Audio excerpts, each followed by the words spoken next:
प्रेम से बोलिए सदगुरुदेव स्वामी की साहिब बंदगी साहिब। सदगुरु कबीर साहब की वाणी है और बच्चों की विरट है। सदगुरु कबीर साहब की वाणी और बच्चों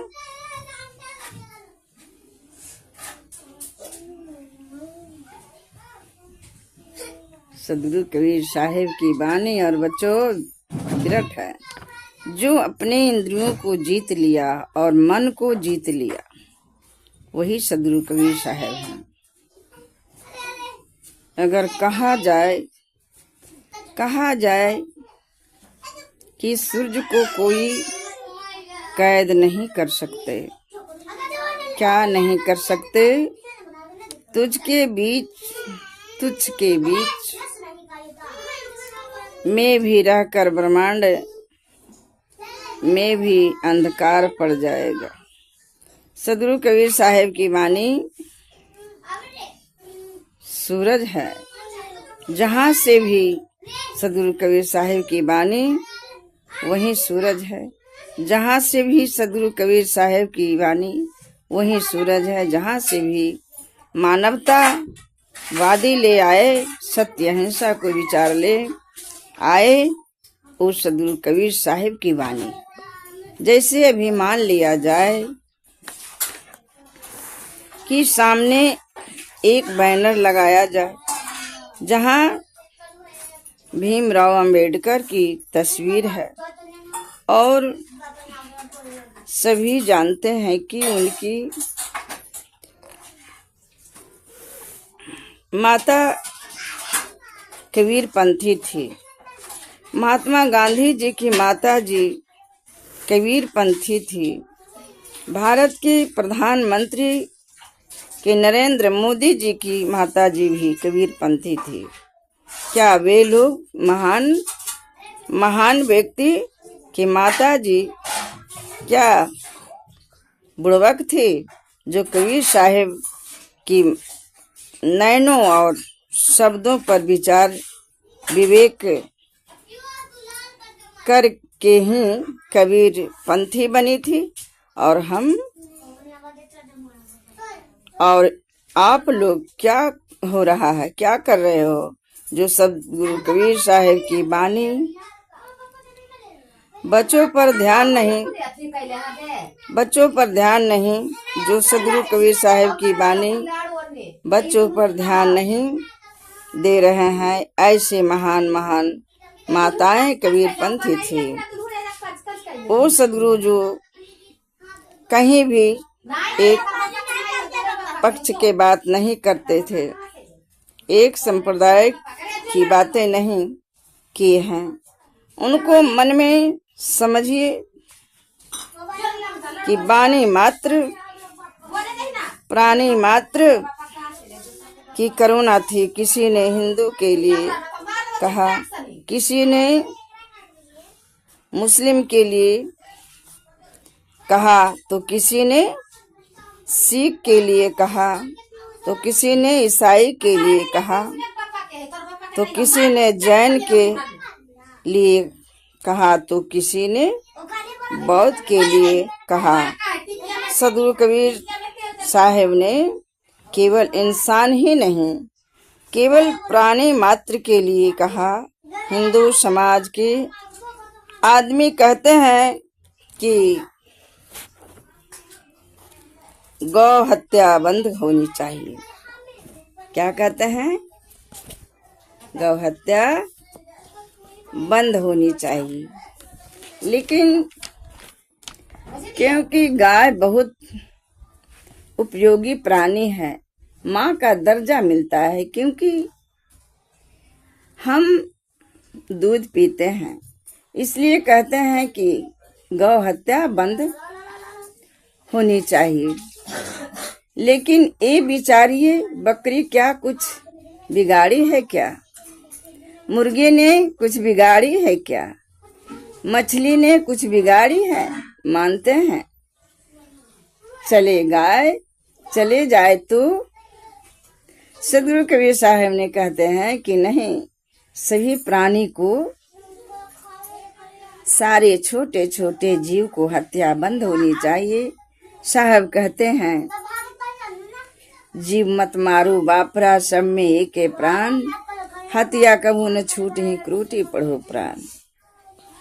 गीता या पढ़ो कुरान, या पढ़ो कुरान। सदगुरु कबीर साहब तो वो हैं एक चींटी के प्रति करुणा और दया रखते थे, या रखते हैं, क्योंकि वो इंसान के रूप में प्रकट हुए थे। लोगों को चेताने के लिए उन्होंने कभी नहीं कहे कि मैं कबीर पंथ हूँ। जो लोग में अनुयायी बने और मेरी पूजा करें, और हम लोग जो उनके चित्र लगाते हैं, उनके भी समर्थक में नहीं, लेकिन हम आस्था रखते हैं, श्रद्धा रखते हैं उनमें, वो मेरे आराध्य हैं। अपने दिल में रखते हैं कि सदगुरु कबीर साहब मेरे आराध्य हैं। प्रतीक के रूप में हम उन्हें रख देते हैं, प्रतीक के रूप में उनका तस्वीर इसीलिए रखते हैं। तो ऐसे प्रतीक होता है। महात्म संत हम कहाँ कहाँ छोड़ेंगे, कहाँ कहाँ पकड़ेंगे, कहाँ कहाँ वो नहीं है जहाँ भी धरती पर मानवता विचार मानव कहेंगे तो समझ जाना कि वो कबीर वाणी है। कहीं कोई प्रेम भाव को बातें करेंगे तो भी समझना कि कबीर वाणी प्रेम की, जितनी बड़ी प्रेम की जितनी बड़ी बातें सदगुरु कबीर साहब ने कह गए, उतनी बातें किसी ने नहीं कहा, किसी ने सोचा भी नहीं होगा। पोथी पढ़ी पढ़ी जगमुआ, पंडित भया न कोई, 2.5 अक्षर प्रेम का, पढ़े जो पंडित होए। कहा संसार के लोग पोथी पढ़ रहे हैं,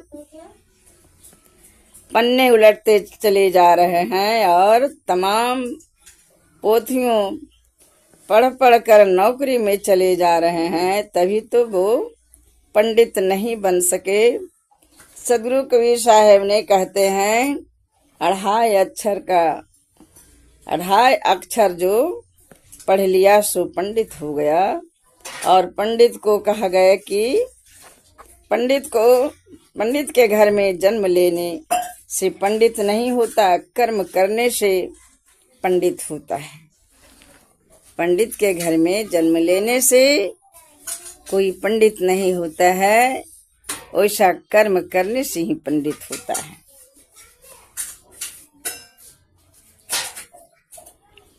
पंडित के घर में जन्म ले लिया, लेकिन मांस मछली खा रहा है, मंदिरा पी रहा है, तो बताइए वो पंडित कैसे हुआ? वो तो शूद्र से भी शूद्र हुआ। साहब कहते हैं वो तो शूद्र से भी शूद्र हुआ।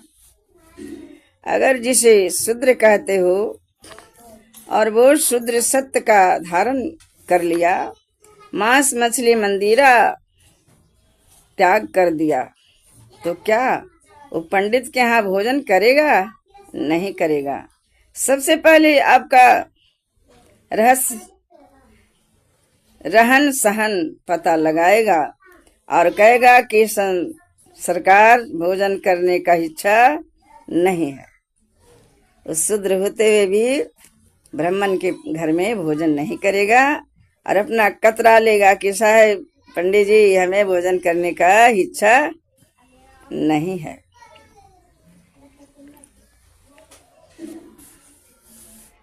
वैसे किसी को, कबीर साहब को नहीं बख्शे। सदगुरु कहते हैं कि संत के घर में भी रहकर भी बाहर जाकर मांस मछली अंडा खा रहा है, तो वो संत का संतान होते हुए भी अपने आप को नहीं पहचान रहा है कि हम कैसे माँ का उद्र को बदनामी कर रहे हैं। सदगुरु कबीर साहब किसी को भी नहीं बख्शे हैं। और आगे सदगुरु कबीर साहब पंडित का भी परिभाषा बदल दिए। सोचना कि हम कौन से वेद पढ़ा और पंडित हो जाऊंगा। मैं महाभारत पढ़ लूंगा, पंडित हो जाऊंगा। मैं चारों दर्शन पढ़ लूंगा, मैं पंडित हो जाऊंगा। तो कहते हैं नहीं, तुम पंडित कैसे हो सकता है, तुम रटुआ तोता हो सकता है। तुम क्या हो सकता है? रटुआ तोता। जिसने प्रेम को पढ़ लिया, जीव पर दया कर दिया, मांस मछली मंदिरा पान को त्याग कर दिया, वो पंडित हो गया। अब देखने में आता है कि दशहरे के दिन भी माता दुर्गा के आगे बैठकर पूजा कराते हैं ब्राह्मण लोग। और जैसे ही वेद मंत्र पूरा हुआ कि खैनी बनाना शुरू हो गया। क्या कहा? खैनी बनाना शुरू हो गया। तो सदगुरु कबीर साहब कहते हैं कि वैसे पंडितों ये पूजा भी करवाना, वैसे ब्राह्मण से पूजा करवाना भी गुनाह है, महापाप लिखता है। सदगुरु कबीर साहब कहते हैं यह तो घर है प्रेम का, यह तो घर है प्रेम का, खाला के घर नाही। जिस उतारे घर तब घर बैठो माही। जहां जिधर नजर डालोगे पूरा ब्रह्मांड डालोगे, पूरा ब्रह्मांड को देखोगे। साहेब क्या बानियां है,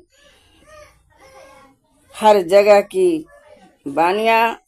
कोई पिता को लिए रोता है, कोई माँ के लिए रोता है, तो कोई परिवार के लिए रोता है। और सदगुरु कबीर साहब ने समाज के लिए रोए हैं। सदगुरु कबीर साहब समाज के लिए रोए हैं, पूरे समाज के लिए रोए हैं। सदगुरु कबीर साहब कहते हैं नहीं, मैं तो रोऊं रस के जगत के लिए, मोह को रोवे ना। कोई साहब का कितनी दृष्टि पड़ी उनका लिए, उनका दिल रहा होगा कि पूरे संसार, पूरे ब्रह्मांड ना, पूरे समाज में चिल्ला चिल्ला कर सदगुरु कबीर साहब की वाणी सुनाते हैं। क्या सुनाते हैं कि लोग चेतो प्राणी, अपने आदमियत को पहचानो, झूठे जन्म मत गमाओ।